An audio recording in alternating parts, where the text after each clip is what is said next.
Welcome back to the CedarIBSI FinTech Lab Knowledge Webinar series.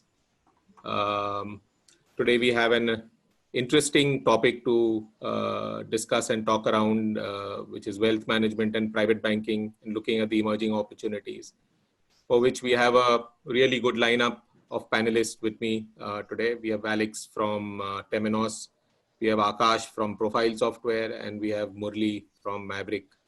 And they will share their experiences and use cases, and which will help us also define and talk more about wealth management and private banking emerging opportunities.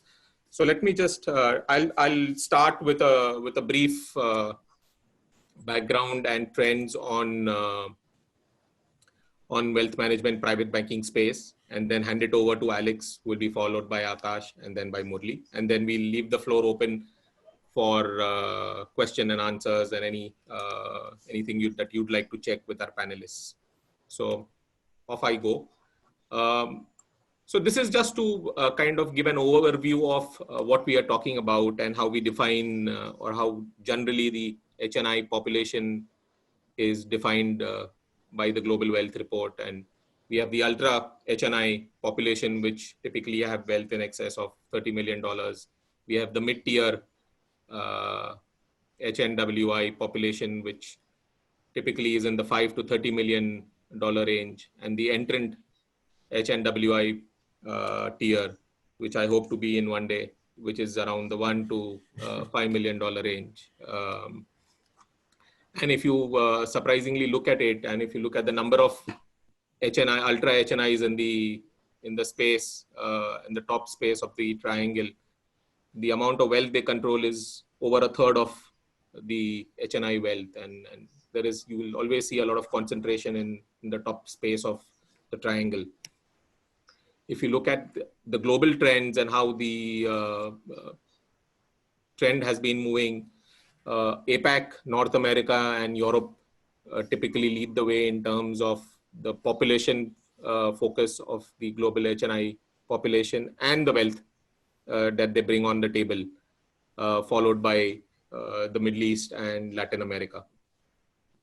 In terms of the service models that are currently there for wealth management clients, there are three broad service models that are available. One is discretionary service model. This is where the portfolio manager or the bank, the financial institution, the private bank primarily makes the decision for the customer. We have non-discretionary, where the portfolio manager actually advises on the investment strategy. And this happens typically in most mainstream banks across the world. And then you have execution-only mandates, where basically the decisioning is being done by clients, but the execution is carried out by the portfolio manager. And these three broad models you see in use across the portfolio. In terms of asset allocation, and this is now we are talking about GCC, this is very interesting. The world asset allocation typically focuses around products around cash and equities, followed by real estate and fixed income products. But once you move towards the GCC, this changes a bit. So if we are talking about GCC onshore, lot is driven by cash-driven products, followed by fixed income. But once you look at GCC offshore, that changes a bit, and it's very interesting because it changes more. There's a larger share in equities there as compared to onshore, and there is a larger share for real estate as compared to onshore. So the investment pattern changes as the GCC investments move offshore as compared to onshore. In terms of key market trends, and it's quite interesting in this area. If you look at generally in terms of the market, the fees are being pushed down, not only by investors and customers, but also by regulators. We have seen increased regulation in this area. We've seen increased competition, and we've seen new entrants, which has been disrupting the traditional players in this segment. We have seen in terms of productivity and efficiency, we've seen RPA being introduced to process transactions in the mid office, in the back office. We have seen a lot of adoption of digital tools by the wealth managers in the front end, in the back end. We have seen a lot of innovation, especially in the fintech area. And I'm sure my esteemed panelists would be talking more about it today. We have seen AI play a large role in analytics, in analyzing customer needs, in analyzing what products suit what customers. We have seen client centricity come in terms of the emerging advisor client model that will cater to the existing demands, the growing demands, especially of the new entrants to the HNI tier.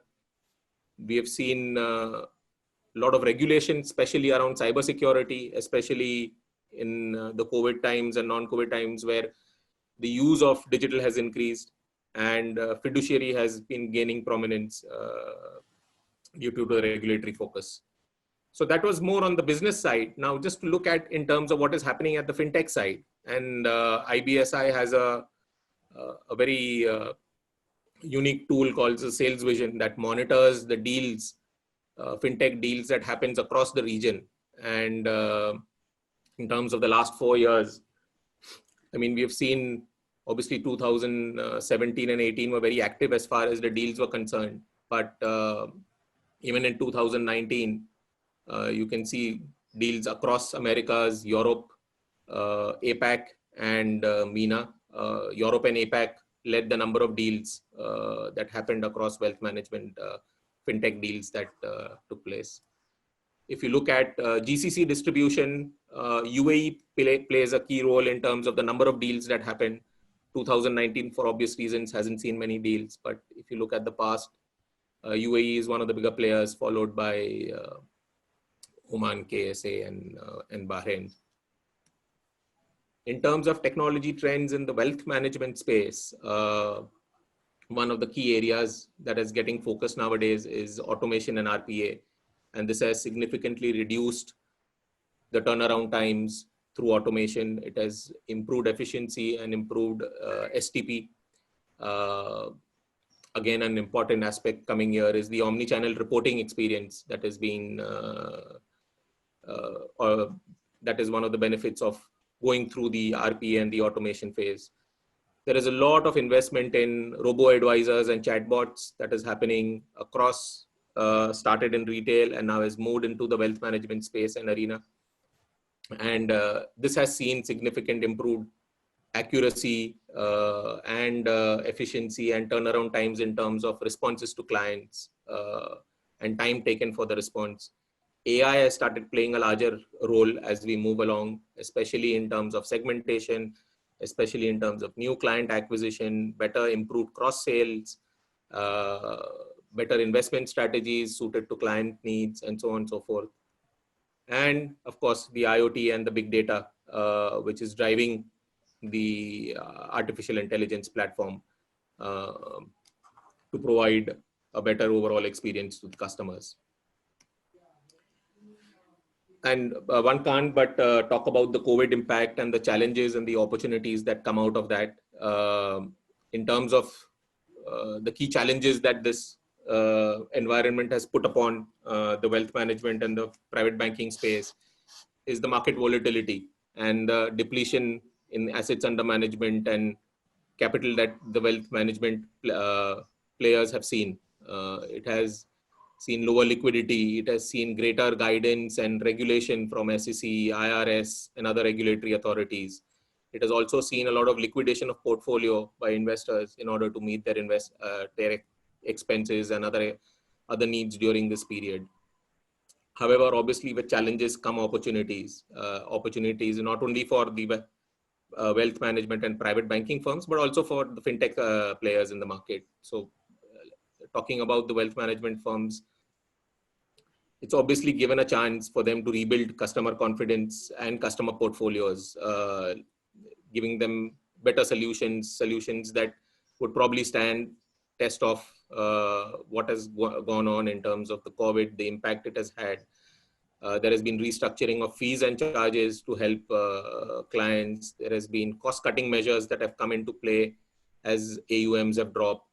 It has seen a huge demand in digital channels, digital servicing, calling, robos, chatbots, so on and so forth, in terms to ensure that during these times, the client, you kept in touch with the client, the customer service is not impacted.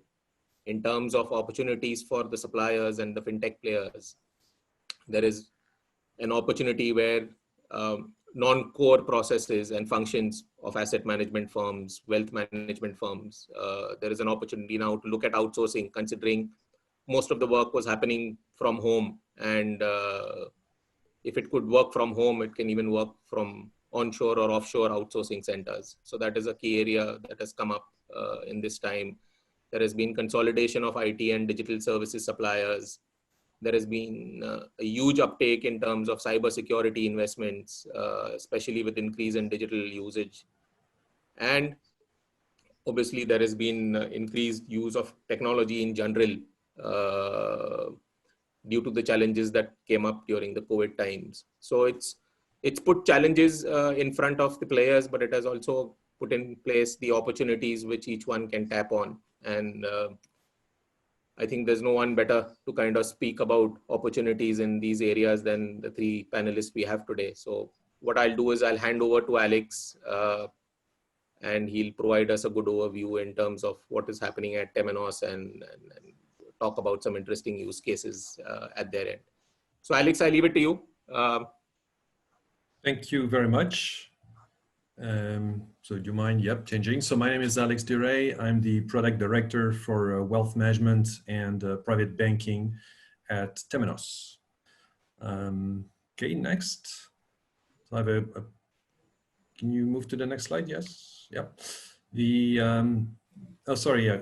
There's a slight delay, so I missed the agenda. So I'll talk briefly about the market context from a private banking perspective, and then a few words about Temenos, very few, and I'll spend most of the time on the what we at Temenos see as the emerging trends in this area, and also on a specific use case which might be of interest to the audience. So next slide, market context, please. So I think you've summarized it pretty well, and I think I knew you would do a good overview. So I wanted to focus on a more specific thing, the point of view of the high net worth individuals themselves, the clients.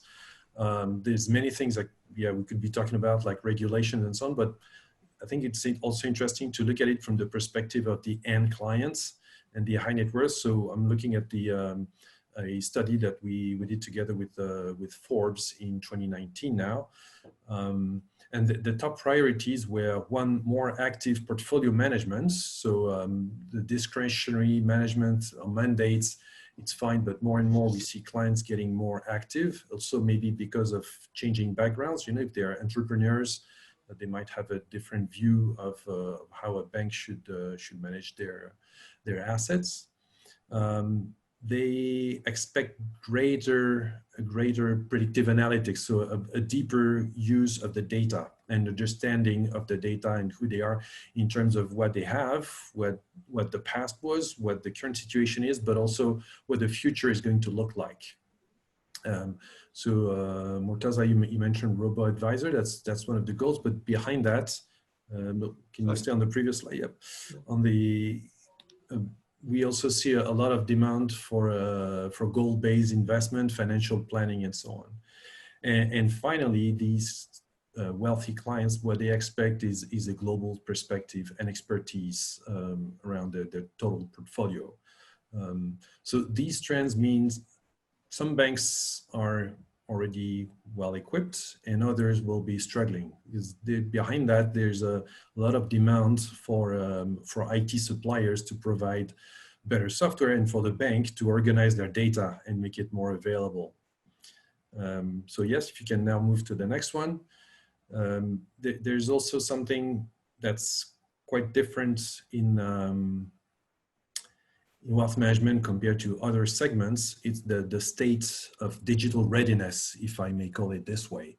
And we know, working with different segments, with retail banks, corporate banks, and others, wealth has always been a little bit lagging behind for actually a number of good reasons. The client population that they serve, the fact that the direct relationship with the client has always been very important and remains extremely important, and also the sheer complexity. If you're a wealth manager or a private bank, you're managing very complex products and instruments, as well as probably some of the more mundane products like retail accounts and cards in some cases. So you need to be managing everything for a population which is very demanding and attached to personal relationships.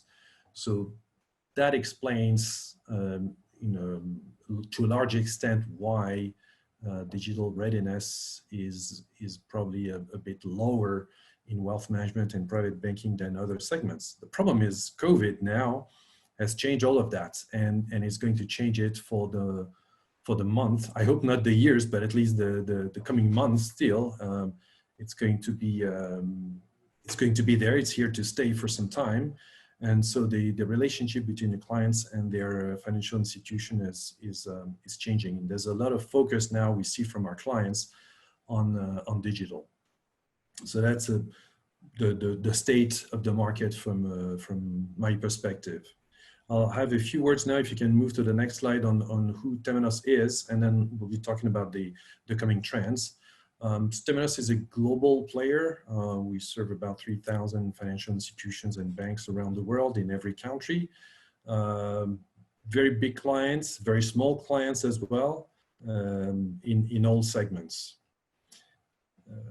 If you move to the next slide, the focus on wealth management for Temenos has been, it's history, actually. That's where we started. That's where we have our roots, starting from Switzerland.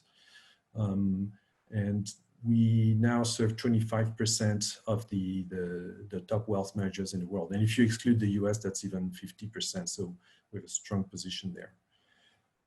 Our solution for wealth management is Temenos Wealth, and it's made of a number of standalone components, each one of them being a best of breed solution in its own space.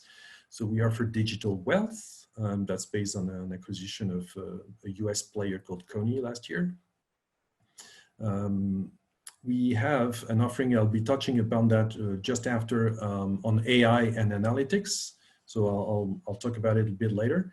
The core of the solution is CRM and portfolio management. So that's the whole front office capabilities for relationship managers and portfolio managers. So that covers historically discretionary portfolio management, but also advisory or executional lead, and also mass affluent. I saw on your diagram, the pyramid with high net worth, and then as you go down, you reach the mass affluent segment.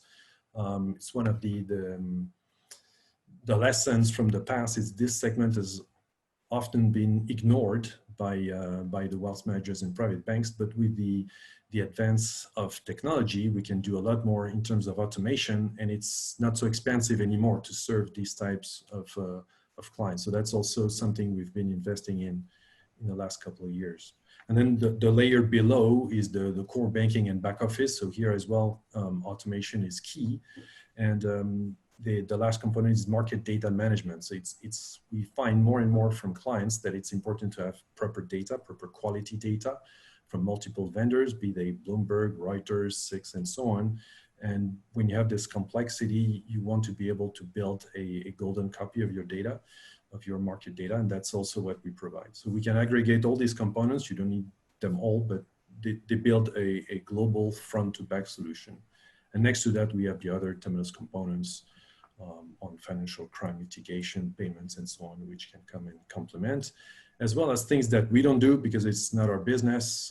We partner with many 100 fintechs, which are available on our marketplace.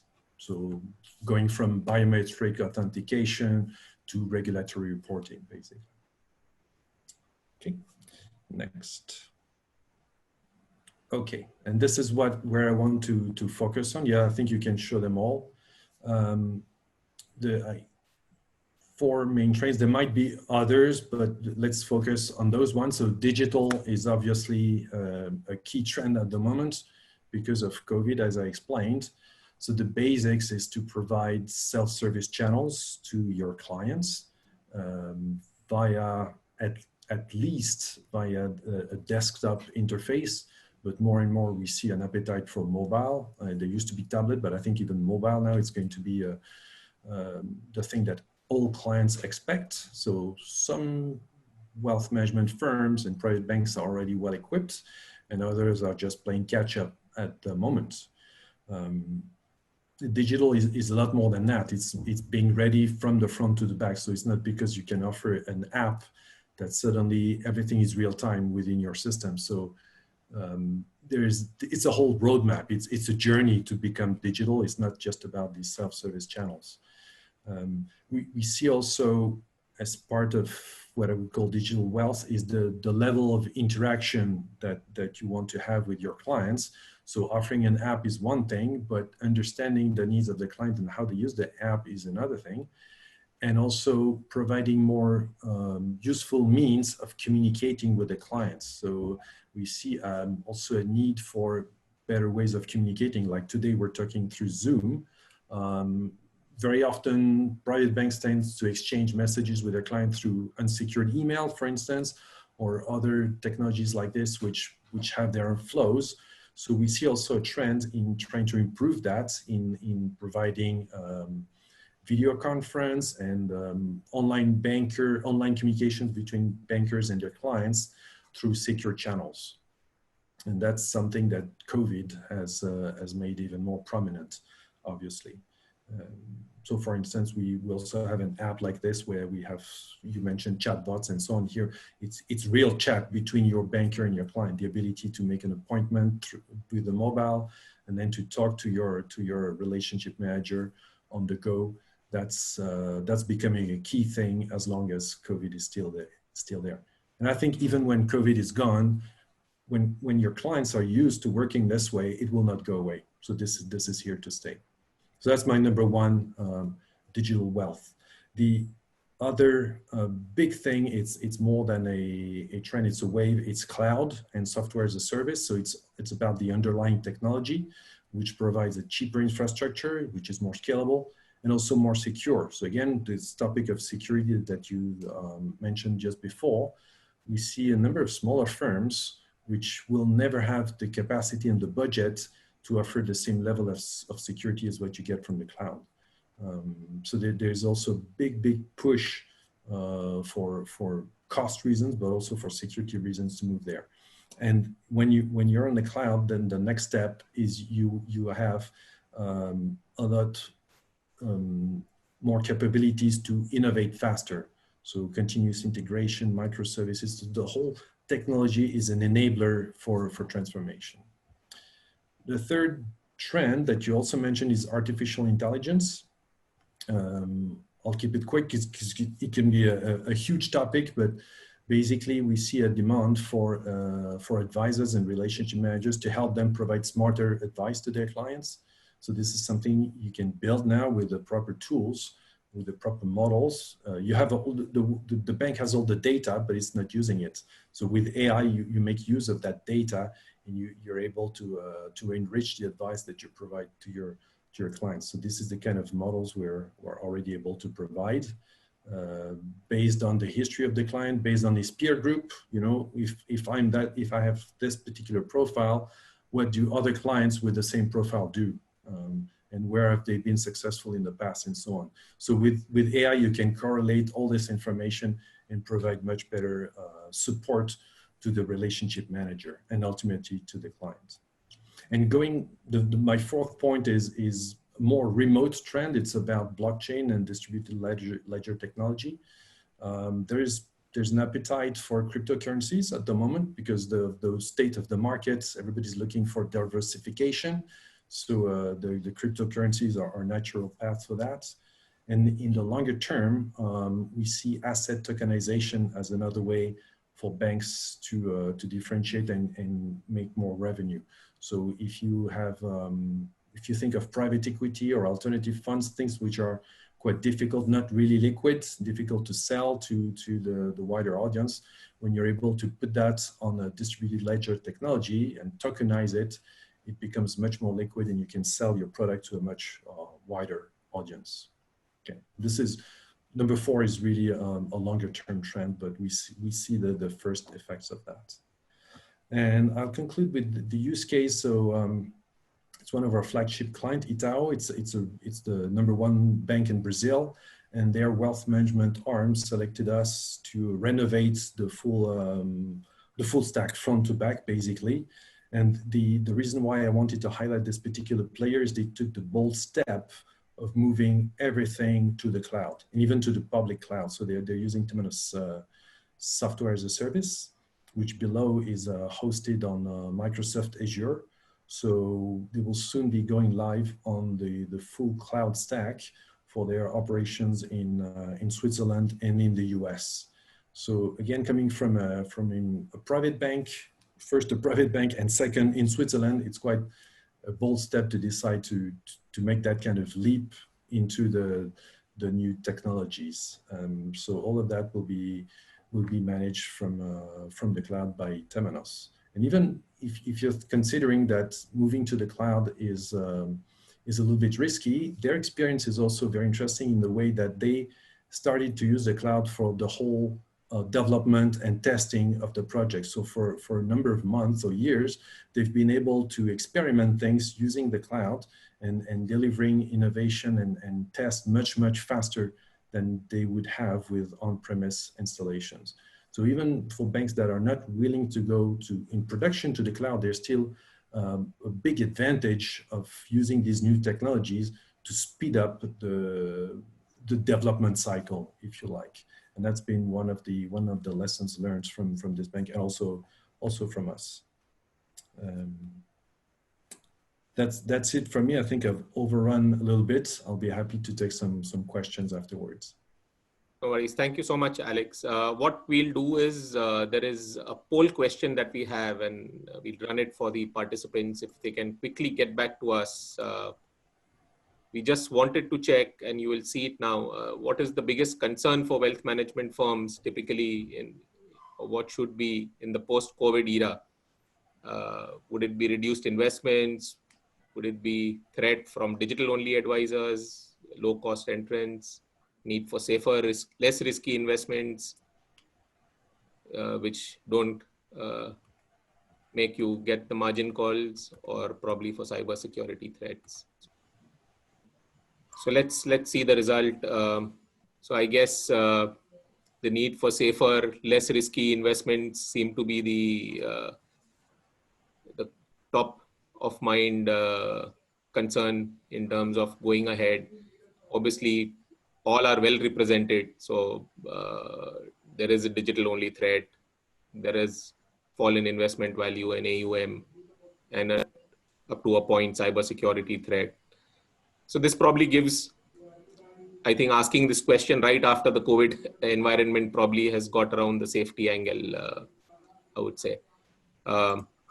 So we'll move on. I'll hand the baton over to Akash, who's the Chief Business Officer at Profile Software. From all the offerings Profile has, I think Akash keeps pointing that the wealth offering is closest to his heart. I think both as a customer and as a Chief Business Officer. So I'll hand it over to Akash. Thank you. Thank you, Alex, and thank you, Murtaza. Well, closer to heart because I've spent almost 14, 15 years towards the other side, so when I moved to technology, it was, I knew nothing about technology except for the fact I was choosing vendors on the other side. So I've gone through that entire exercise, and I've seen, the pain points of a financial institution or the end customers, and at the same time, what is expected out of a technology vendor. So hence, it's a bit closer to my heart. So thank you. It was a very insightful session. A lot of things would be kind of a repetition for me, since most of it, I think Murtaza and Alex has really articulated quite well. So I'll quickly talk, just to give a little different perspective. The entire fintech, the subject today is fintech and the need of fintech and the emerging opportunities in wealth and private banking. Now, obviously, as you know, fintech was technically born out of decade-long initiatives of digitization of various services. So within the banking or any other industry for that matter, and post the global crisis, it was more in talks. And of course, if you see, it's when we say fintech, it's nothing but technology-enabled innovations in financial services. To be very precise, the need of the entire fintech was basically to have a profit model of business, which is for untapped markets, underserved markets. And because the entire business model was so costly, when you talk about private banking and wealth management today, the biggest cost for that business is the intellectual capital, to be precise. And when you need to reach out to a much wider audience, you need few things which can be done repetitive through technology. And we as intellectual capital do what we do best in. I mean, in terms of our knowledge. So with that in mind, obviously the entire fintech drive started. If you see the few trends, as you can see, public perception has really shifted from can use to must use. I'll pause here and I'll take a step back and share some of the case studies of how we've been experiencing the entire wealth and investment management domain. Now, most of our wealth management, as you know, profile is in the domain of wealth management, 3 decades serving almost 40 countries. But what we are now seeing is that, you know, the trend is moving from completely digital servicing on other areas around broader investment management and not really only the pure wealth management need. And this COVID has really helped. For example, customers were okay for using an investment management solution on-premise where it was only used for as a back office solution. For example, insurance investment management or custody. Because the entire solution was used more of a back office solution, hence there was no need of the clients talking about digitization. And we're seeing a lot of trend over the last 7 to 8 months of these clients suddenly waking up saying that we want to have a completely digital experience of whether it is a custodian or an insurance firm operating their systems through remote areas. So it is a must-have requirement today. If you see, you know, some of the point, Murtaza, you mentioned, you know, the lowering of fees, the analysis. Obviously, the costs versus the fee is a matrix which you need to analyze, and you also need to think about how the business has to grow. So obviously, technology plays a very vital role here to service the untapped market, and hence the fintech drive on the wealth and asset management, including private banking, is the need of the hour. Now, if you see in the entire business of wealth management, it has now broken into many sub-business models. It is not only serving the ultra high net worth individual clients for a private banking business. Now, obviously, with technology making everything so easy, it has further been divided into multiple businesses. It could be a robo-advisory, servicing the mass affluent, or a micro investing, servicing a completely retail customer. I spoke about digital custody, portfolio management. We were talking about portfolio management. And of course, the entire investment advisory, even digital finance, family office advisory is something which is seen of late. So it is not only restricted to the so-called, these are various segments which are basically served with the fintech on the wealth management side. And I thought I'll throw some light on that part, including some of the cases of digital brokerage, you know. So next slide, please. Of course, this is the market data.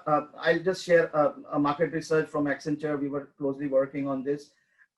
So we've already, of course, Alex has mentioned. So RPA plays a very important role in terms of process automation.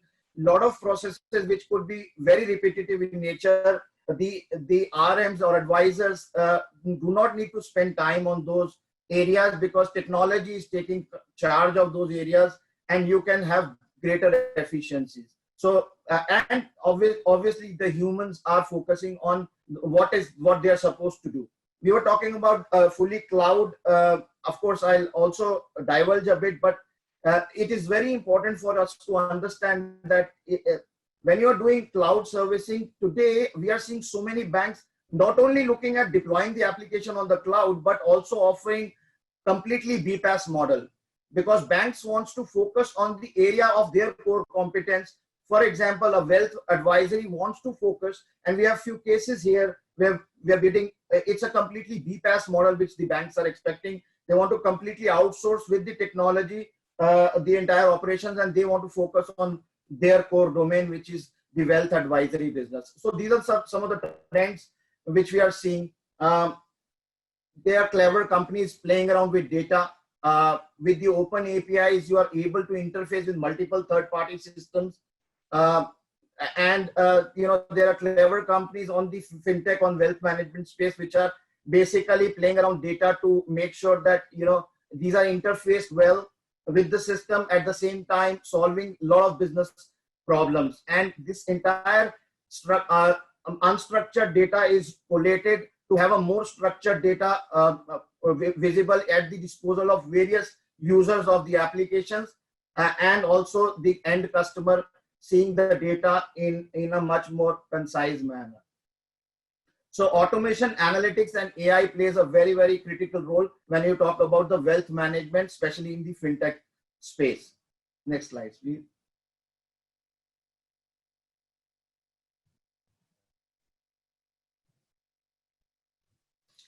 So it's not only focusing on I can't see my own slide, but it's not only focusing on the wealth management per se. As I mentioned to you, it is divided into subclasses now, which could be a micro. Can you see the slide or? No, that's okay. So the entire expansion of automated wealth management was the need of the hour, because that's the way the business is going to grow. And these are markets which were underserved in the past. Hence, technology vendors like ourselves or any other vendor who's prominent in this domain thought this is the focus which is going to be helping. Now, I'll ask everybody a question today due to COVID-19. Today, if you ask your own self, would you like to do in-person meeting for a wealth advisory business?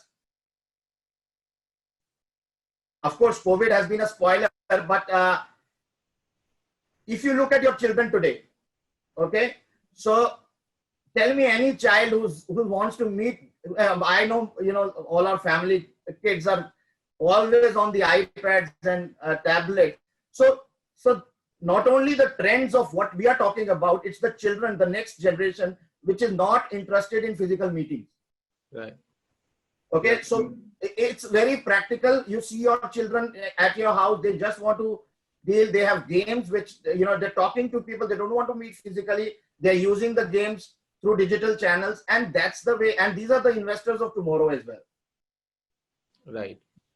So these investors are going to be basically not interested in physical meetings, with digital contracts, with automated signatures, with facial recognition.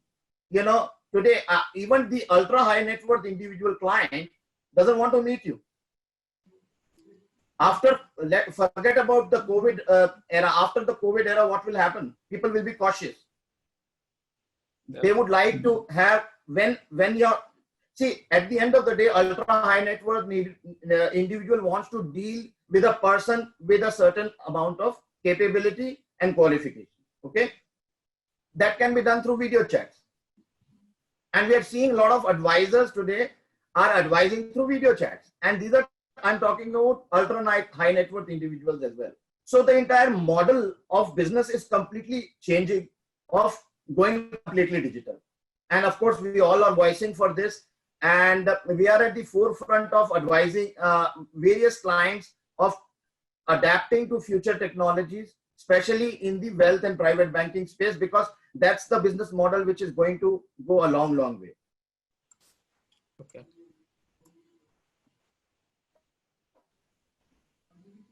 So of course, if you see, it's in the growth phase at the moment. I'll very quickly talk about how we have, as a solution, grown our solution. Axia is a homegrown solution. It comes with 3 decades of experience around servicing more than 40 countries on the wealth and private banking domain. The entire solution has been homegrown. It had various predecessor solutions. And when we adopted a newer technology, we deconstructed and reconstructed a completely new application, what we call it as Axia Suite. We created a unified next generation investment management solution that covers the entire end-to-end business of wealth management, private banking, asset management, fund management, family office, digital advisory through a single platform with embedded workflows and a lot of flexibility tools, flexible tools. This entire solution can address all kinds of requirements through a single application, including custody, business, and family office advisory. This is a bit of a UI of the application, but I'll very quickly, in the next slide, show what all it encompasses as a solution. So we cover 8 different businesses through a single application, and we have many use cases. Today, out of some of the use cases, I'm going to talk about a slightly newer case, which will be slightly interesting for everybody, because wealth management everybody has spoken about. I'm going to talk about digital custody after this video. The investment management marketplace is becoming increasingly competitive, whether being a wealth manager, fund manager, custodian, insurance, or a family office. To successfully overcome business challenges, companies invest in technology tools to automate and optimize their processes and deliver premium services. Axia, as its name implies, adds value to provided services, offers unique user and client experience, and makes business processes more agile. Axia Suite is a pioneering, award-winning, omni-channel investment management platform with an intuitive and responsive user interface that delivers advanced front-to-back functionality on a single environment and database model to address the digital era challenges of the industry. Capitalizing on 30 years of experience in this domain, Profile Software has developed Axia to meet the requirements of any investment management professional by providing secure 24/7 access anywhere and on any device. Akash, you want to show the whole thing, or you want to stop till now? That's fine. If the time is not permitting, we can move to the next slide. Come back to this. Yeah, sure. It has been awarded.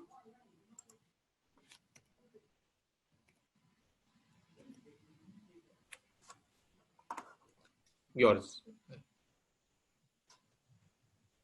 Can you see? So as I mentioned to you,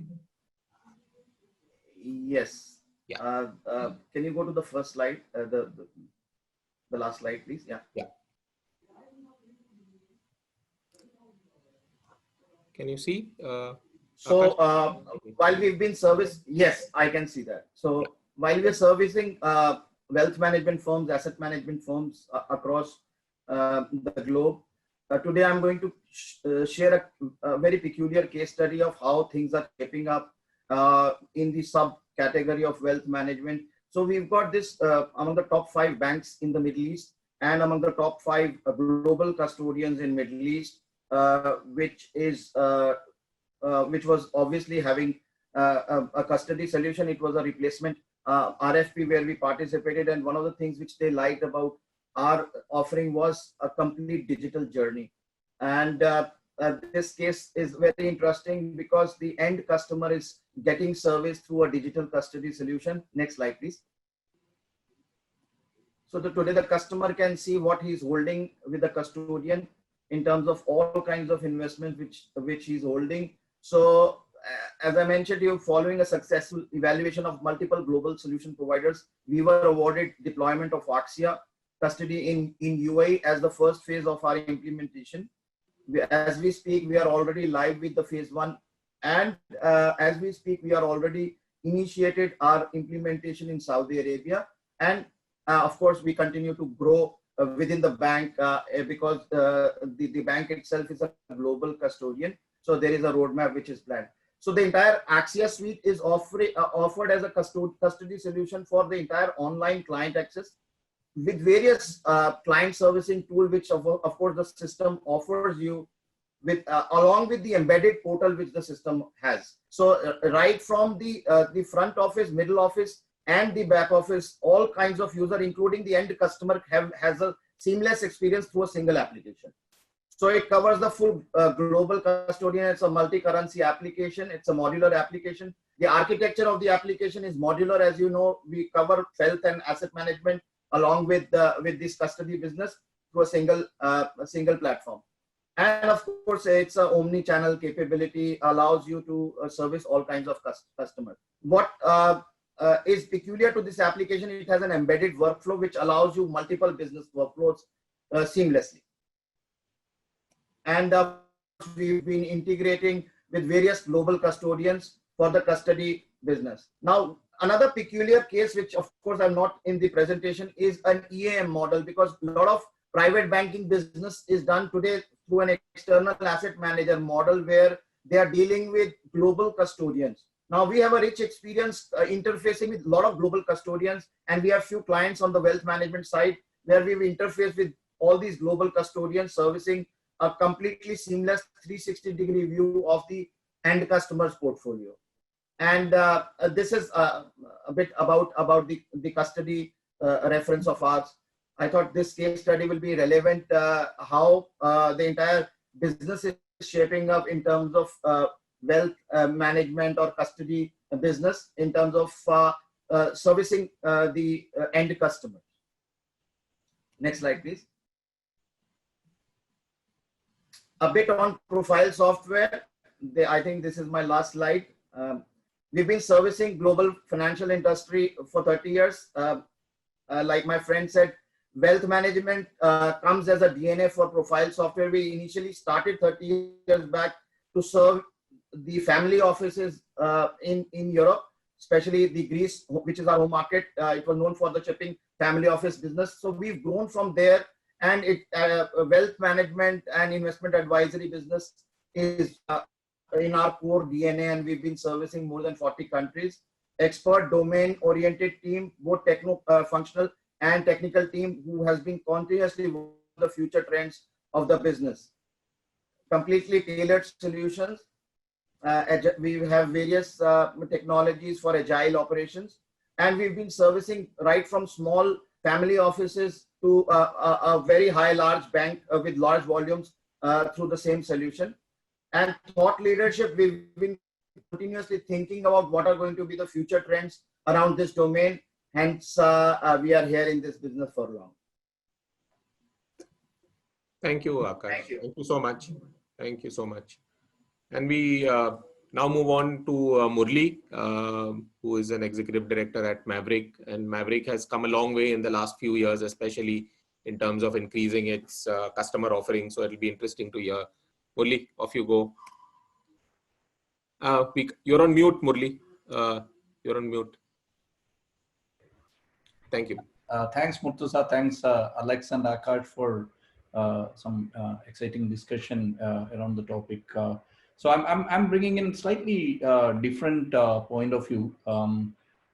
Maverick had been, like Murtuza had been talking about, we were working with many products, and we are an implementer of Temenos as well in the core banking as well as in the wealth space. We work with some of the large banks in implementation of Temenos, and we are bringing in my point of view is more to focus on the tech trends and how, irrespective of the product you use, how you can use some of the emerging tech trends.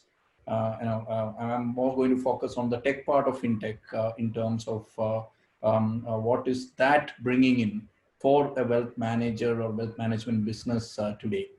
So and follow it up with what are the technology pillars which do make those changes possible, and having a specialized partner not only on the product like what Temenos or Akash will provide, but also to have a partner who can stitch all of it together and ensure that you are in a very good shape to address your customer needs. And I have a small use case how looking at a little bit of the innards, not getting too geeky, but showing some of the innards, how you build a portfolio analytics solution and how to make it enable it for a multi-channel. These are a few things which we have seen in the trends, and we have done it for a wealth provider in Asia. And then if time permits, if Murtuza allows me, I'll take a minute to introduce Maverick Data Tech and what we do and what our offerings are. Please, Murtuza. So this is not any different from what Alex and Akash and before that Murtuza was speaking about. So there are, one major thing which is driving a lot of changes in wealth space, apart from COVID. COVID might have a recency effect, is that, millennials are starting to save. They were, maybe 5 years ago, they were in college, and, now they're out there, starting to earn, and they are either digital natives or digital early migrants. So they are coming back and telling us, saying that, okay, they look at advice slightly differently. Like, Alex was, or Akash was talking about, they're likely to visit a dentist than a financial planner. They are expecting everything to be available as an app, as a robo which is talking in WhatsApp and things like that. Then they expect everything in a multi-channel naturally. They might want to place an order using an app and get it in an email, or somebody WhatsApping that what is happening.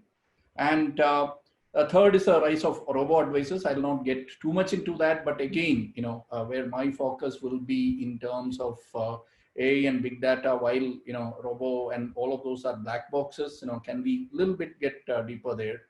Because they're not worried too much about the human touch, but at the same time, as long as those kind of things are there.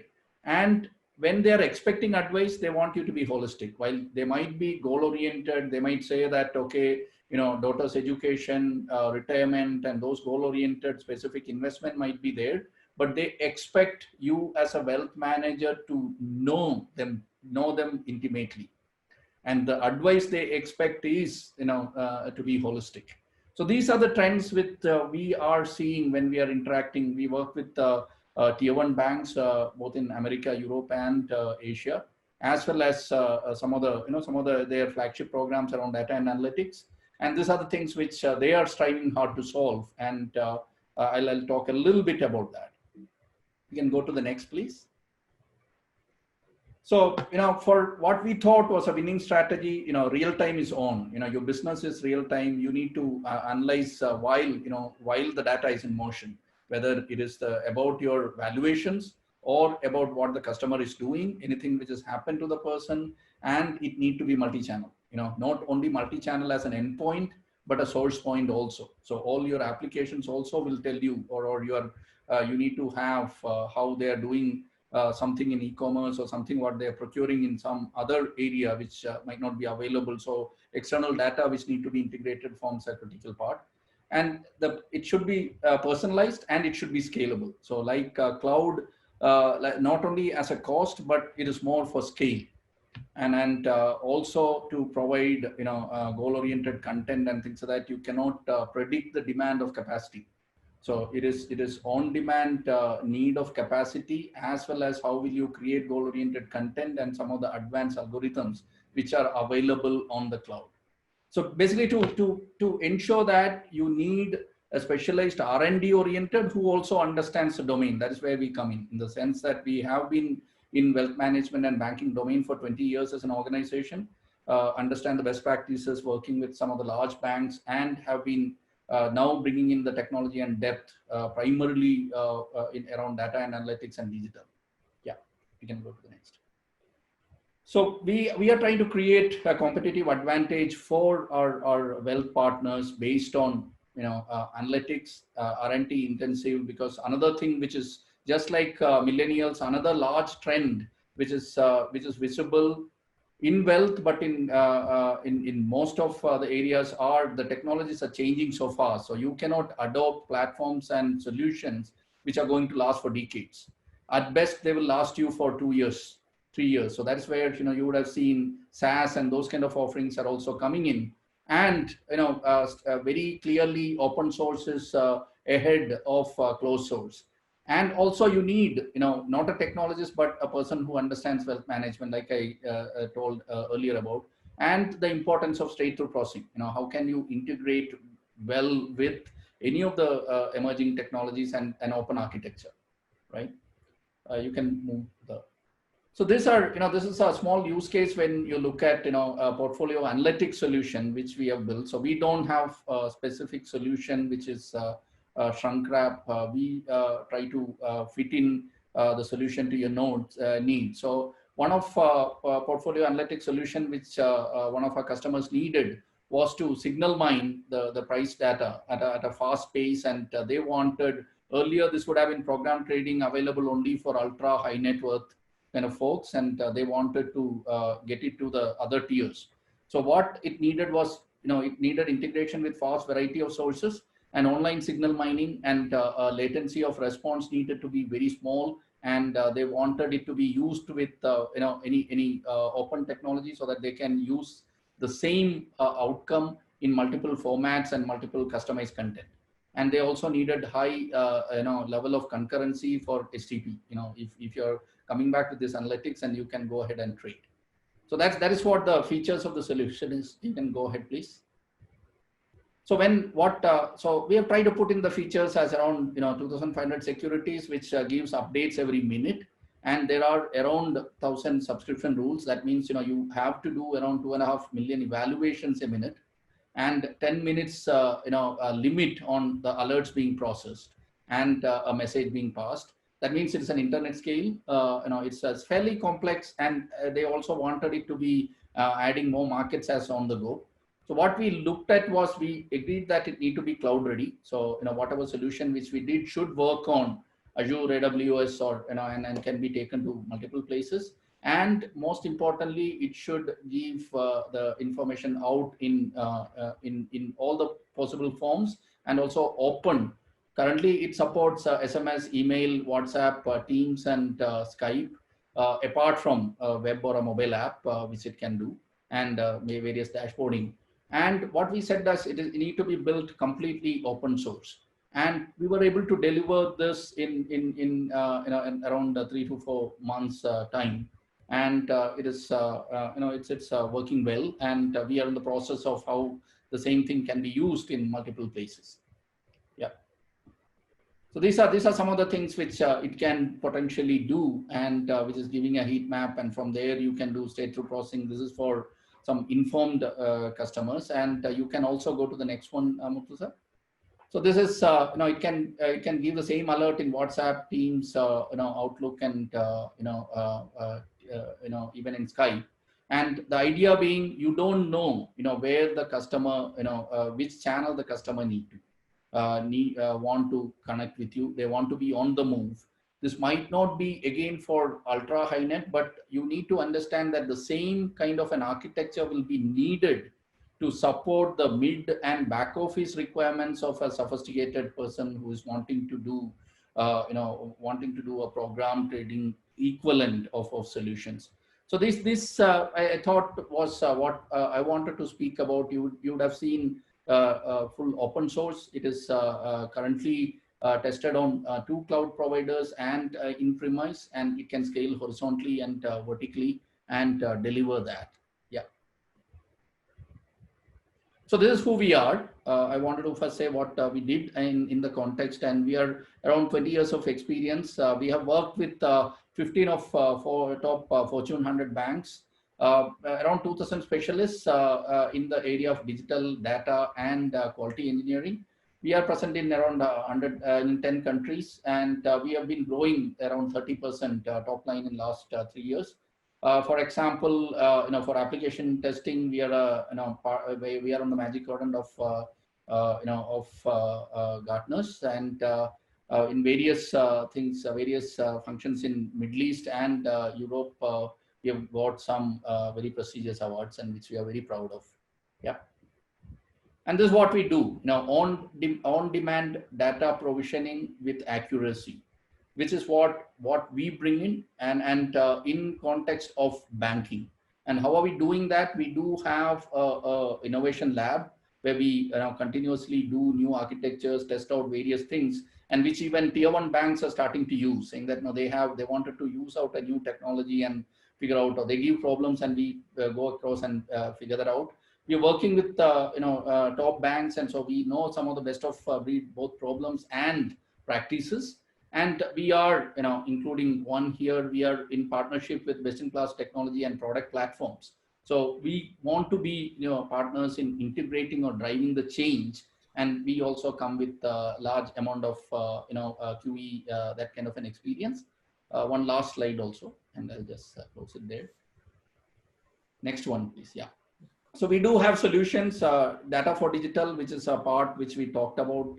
We have 2-3 patterns. One is this. One is if you want to create a real-time replica of data solutions to drive your digital channels, especially for legacy, how you can increase the pace of digitization.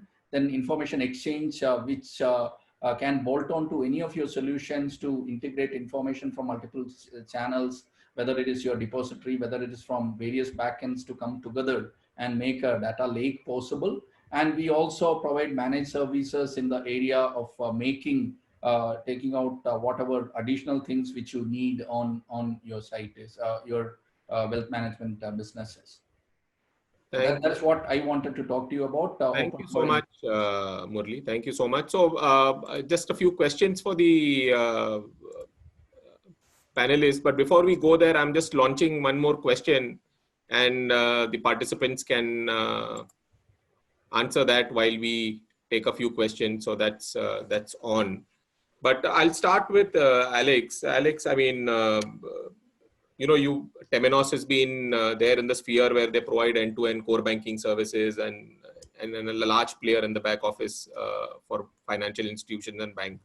So how do you all remain relevant even for the niche wealth management, private banking player, considering, you all are playing with larger banks across so many spheres, trade, retail, corporate, operations, and you all are remaining, how do you remain relevant even for the niche wealth management player? The answer is just one word, it's SaaS, it's software as a service. And it's typically the use case for the smaller players. Some of them are even, depending on the geography, you might even be considering BPO, where you outsource some banking functions to the provider. But at least SaaS is the answer for the smaller players, that in which they can just simply outsource their IT to a provider and all the operations, and offload this burden of running IT when their business is really to service their clients. Right.